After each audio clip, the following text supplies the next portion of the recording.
Encore une fois, on est là devant cette préfecture pour leur exprimer notre colère par rapport à la situation, par rapport au refus complet de vous recevoir, de vous reconnaître, de vous régulariser. C'est une situation inadmissible. Mais en fait, elle s'inscrit dans toutes les attaques que mène le gouvernement contre les travailleurs. Et vous êtes une partie de cette classe ouvrière, une partie de cette population parmi la plus pauvre, la plus exploitée, et qui combat pour ses droits, et que le gouvernement, le patronat veulent continuer d'exploiter à leur guise.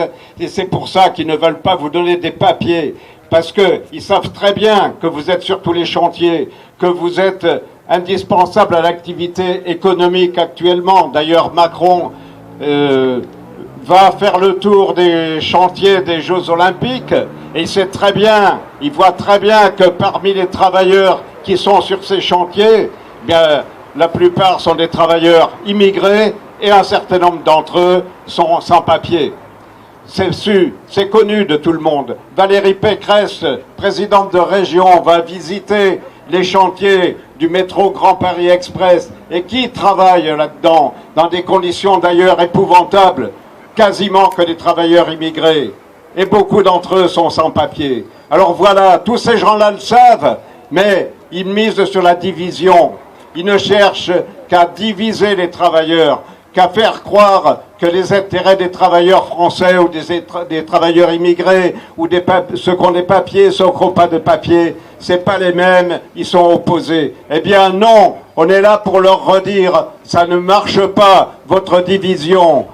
Les intérêts des travailleurs sont les mêmes, quelle que soit la couleur de la peau, quelle que soit la nationalité. Alors voilà, c'est important de continuer d'affirmer cela, et vous pouvez être fiers de votre combat, parce que votre combat, il fait partie des combats de la classe ouvrière. Qu'il y ait une partie de la classe ouvrière qui soit des travailleurs sans papier, c'est des travailleurs sans droit. Et ça, c'est négatif pour l'ensemble du monde du travail. C'est l'ensemble des travailleurs qui sont concernés par cette situation et qui doivent la rejeter. Alors oui, il y en a marre.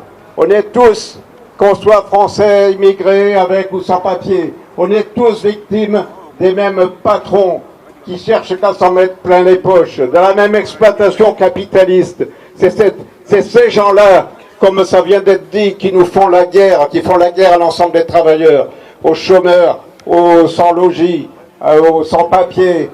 Et c'est eux qui font aussi la guerre un peu partout dans le monde pour combattre les pays qui se défendent face à la domination. Vous êtes au courant de tous les conflits qu'il peut y avoir dans le monde. Eh bien voilà, tout ça, c'est lié. C'est la même exploitation capitaliste. Voilà où on nous amène, voilà où on nous conduit. Alors il faut dire non, et vous avez le courage, vous, de dire non, et je vous en félicite. Voilà, bravo à vous pour votre combat. Il faut qu'on combatte le racisme, il faut qu'on combatte toutes ces divisions que les gouvernements des pays européens en ce moment essayent de mettre dans la tête de toutes les populations européennes. Après la loi Darmanin, au niveau de la France, on vient d'avoir une loi anti-migrants au niveau de l'Europe, où ils se sont tous alignés d'ailleurs à peu près sur la même politique. Alors voilà, votre combat, vos revendications d'être régularisées, elles sont légitimes et vous avez raison de relever la tête, de ne pas accepter cette situation et on est avec vous. Bon courage les camarades, régularisation, liberté de circulation.